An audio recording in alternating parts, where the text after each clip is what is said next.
Assalamualaikum warahmatullahi taala wabarakatuh. Bismillahirrahmanirrahim. Allahumma aftah alaina hikmataka wa ansyur alaina min khazaini rahmatika ya arhamar rahimin. Okey, insya-Allah dalam video kali ini kita akan ulang kaji satu tajuk bagi KAFA tahun 4 dalam subjek adab, iaitu tajuknya adalah adab memberi kemaafan. Okey, dalam kehidupan kita ni kita selalu mungkin ada orang buat salah dengan kita dan kita juga mungkin ada buat salah dengan orang. So, kita kena selalu meminta maaf dan juga memberi kemaafan. Okay, sebab memberi kemaafan tu adalah sifat yang baik, sifat di mana yang Rasulullah suka, sifat tersebut iaitu memberi kemaafan. Okay. So, kita tengok kepada pengertian pemaaf. Apakah maksud pemaaf? Okey, pemaaf ialah satu perasaan yang tidak menyimpan dendam, sedia memberi kemaafan kepada orang lain dan sedia menerima kesalahan orang lain dengan hati yang ikhlas. Okey. Pemaaf ni adalah seorang yang bersifat dengan sifat yang tidak menyimpan dendam walaupun ada orang dah buat salah dengan dia, kemudian dia beri kemaafan kepada orang tersebut dan sedia menerima kesalahan orang itu dengan hati yang ikhlas. Okey. Sebab banyak yang boleh jadi apabila kita memaafkan kesalahan orang lain. Okey. So nanti kita bincangkan apakah kelebihan menjadi seorang yang pemaaf. Okey, Rasulullah sallallahu alaihi wasallam adalah orang yang paling pemaaf. Baginda tidak mempunyai rasa dendam terhadap orang lain. Sifat pemaaf adalah sifat yang mulia. Orang yang pemaaf dihormati dan disayangi oleh orang lain. Sifat ini dapat mengukuhkan silaturahim dan membawa kepada keharmonian. Allah Subhanahu Wa Taala juga menggalakkan kita untuk memaafkan orang lain. Seperti yang disebut dalam ayat Al-Quran seperti berikut. Okey, dalil sifat pemaaf. Okey, dalil sifat pemaaf adalah Allah sebut dalam surah Al-A'raf ayat 199 yang berbunyi Bismillahirrahmanirrahim khuzil afwa wa'mur bil 'urfi wa'rid 'anil jahilin. Maksudnya, jadilah orang yang pemaaf dan suruhlah orang berbuat kebajikan dan berpalinglah daripada orang jahil. Okey.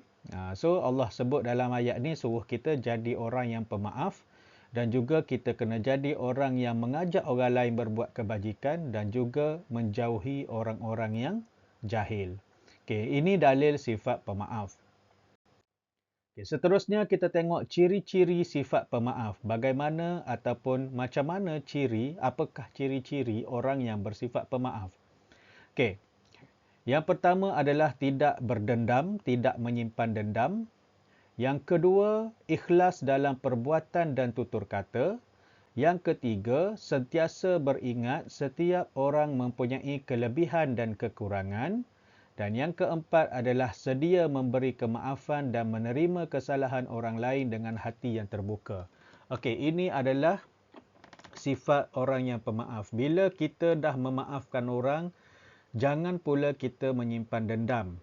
Okay? Ikhlas dalam perbuatan dan tutur kata. Maksudnya kalau perbuatan kita tu, contoh orang datang minta maaf dengan kita, orang salam dengan kita, dia pun cakap, tolong maafkan saya ataupun maafkan aku. So, kita pun, okey, aku maafkan kau. So, kita dah cakap macam tu, perbuatan kita juga mesti selari dengan percakapan kita. Bila kita dah bagi maaf kepada orang yang berbuat salah dengan kita tu, maka kita layanlah dia dengan baik. Jangan pula kita mulut kata maaf tetapi kita pulaukan dia dan kita mengajak orang lain supaya tidak kawan dengan dia. Itu tidak ikhlas orang panggil. So, ciri-ciri orang yang pemaaf ni, dia ikhlas dalam perbuatan dan juga tutur kata dia. Mulut dia kata maaf dan perbuatan dia juga seolah-olah orang tersebut tidak melakukan apa-apa kesalahan dengan dia sebelum ni. Okay, dan dia sentiasa beringat setiap orang ni ada kelebihan dan kekurangan dia. Mungkin hari ni orang tu bersalah dengan kita, mungkin esok hari kita pula bersalah dengan orang tu. So, bila kita saling memaafkan, silap yang sikit tu mudah kita nak berdamai dengan orang. So, sedia memberi kemaafan dan menerima kesalahan orang lain dengan hati yang terbuka. Mungkin dia silap hari ni je. Dia pun dah minta maaf, kita lupakanlah silap dia tu. InsyaAllah dia tak akan buat lagi kesilapan tersebut di kemudian hari. Okey, ini adalah ciri-ciri sifat pemaaf. Okey, seterusnya. Seterusnya adalah adab memberi kemaafan. Okey, macam mana adab memberi kemaafan? Okey, yang pertama adalah niat yang tulus dan ikhlas. Kita dah niat, bila dia orang datang nak minta maaf dengan kita, kita terus berniat, aku ni maafkan dia dengan ikhlas.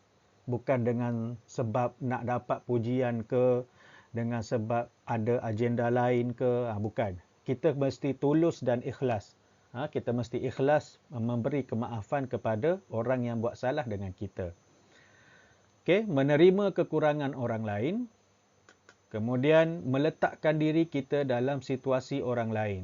Maksudnya, kalaulah kita di tempat dia, dia merayu-rayu dengan kita nak minta maaf. Kalau kita duduk tempat dia, kita pergi merayu dengan orang, suruh orang maafkan kesalahan kita. So, mungkin itulah yang dia rasa. So, maafkanlah orang tersebut atas kesilapan yang dia telah lakukan terhadap kita. Menghilangkan dendam dan sakit hati. Menghilangkan dendam dan sakit hati.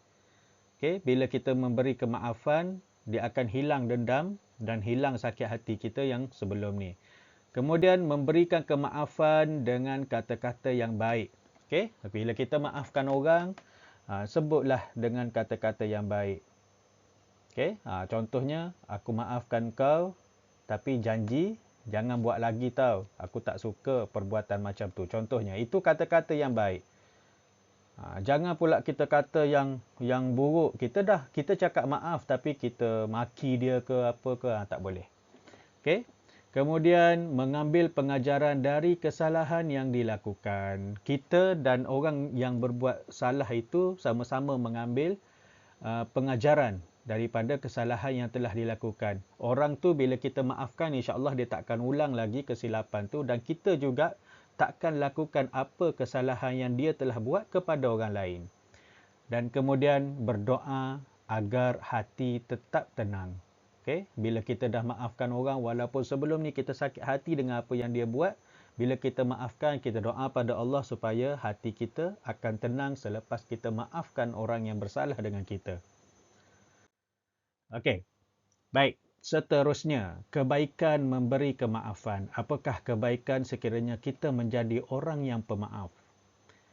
Okey, yang pertama, hati menjadi tenang. Yang kedua, disayangi rakan dan masyarakat. Yang ketiga, membebaskan diri daripada dendam.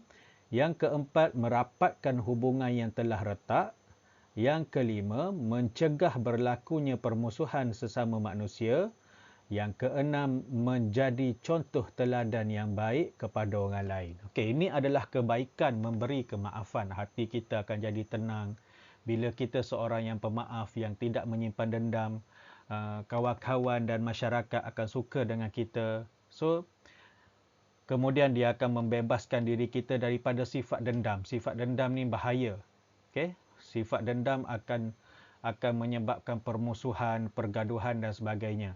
Kemudian dia akan merapatkan hubungan yang telah retak. Kalau sebelum ni kita ada perselisihan faham dengan orang tu, kemudian hubungan kita dah tak bertegur sapa dengan dia. So, bila kita memberi kemaafan, maka kita dah kembalikan hubungan yang sedia ada sebelum ni. Malah mungkin akan menjadi hubungan yang lebih baik akibat daripada kemaafan yang kita telah berikan.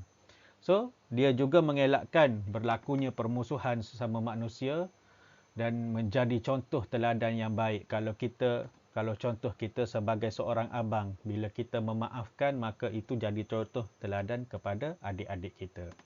Okey, itu adalah kebaikan apabila kita memberi kemaafan. Okey, seterusnya adalah keburukan tidak memberi kemaafan. Apa akan jadi?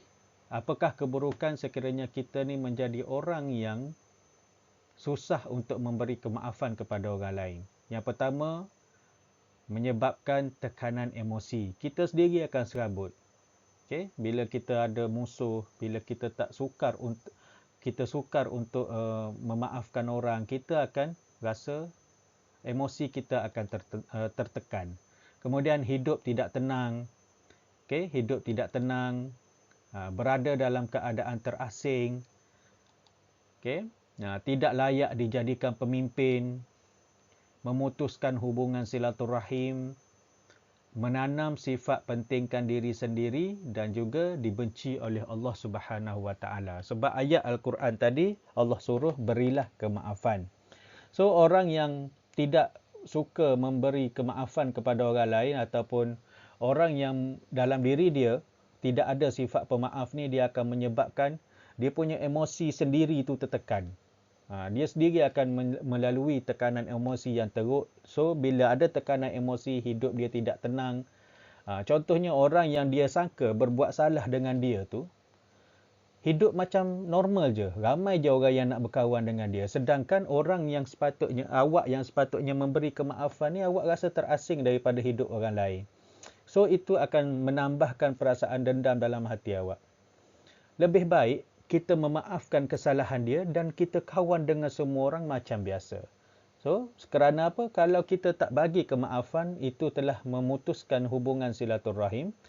Dan kita akan jadi orang yang sangat pentingkan diri sendiri, dan kemudian bila kita sukar untuk memaafkan orang, orang tak akan pilih kita untuk jadi pemimpin. Kita tidak layak untuk menjadi pemimpin kerana orang yang sukar memberi kemaafan adalah orang yang dibenci oleh Allah Subhanahu Wa Taala. Okey. Baiklah, saya rasa sekadar itu saja apa yang kita boleh kongsikan dalam video kali ini berkaitan dengan adab memberi kemaafan. Kita adalah manusia biasa yang sering melakukan dosa. Mungkin kita ada dosa dengan orang, mungkin kita ada buat kesalahan dengan orang, maka kalau kita orang yang membuat kesalahan dengan orang lain, kita cepat-cepat pergi minta maaf. Dan kalaupun ada orang yang berbuat apa yang kita tak suka, yang buat kita sakit hati, orang yang ejek kita, kemudian dia tiba-tiba datang menghulurkan maaf, maka kita hendaklah memberi kemaafan, kerana memberi kemaafan tu adalah satu sifat yang Allah suka dan Nabi Muhammad suka. Okey, saya rasa sekadar itu saja. Apa yang baik itu datangnya daripada Allah Subhanahu Wa Taala dan apa yang terkurang itu adalah kelemahan diri saya sendiri. Kita jumpa lagi di video yang akan datang. Assalamualaikum warahmatullahi wabarakatuh.